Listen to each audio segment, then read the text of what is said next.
5 mínus 2 sinnum 3. Hér margföldun. Ég þarf að klára hana fyrst, það grunnregla. Það engin svigar þarna, þannig að ég þarf ekkert að horfa til þeirra. Ég stekk bara beint á þessa grunnreglu.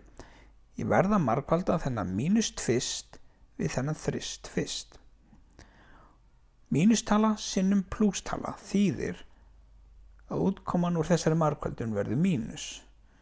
Þannig að mínus 2 sinnum 3 verður mínus 6. 5 beið allan tíman. Þá liggur bara fyrir að klára þennan mínus hérna. 5 mínus 6 og útkoman verður mínus 1.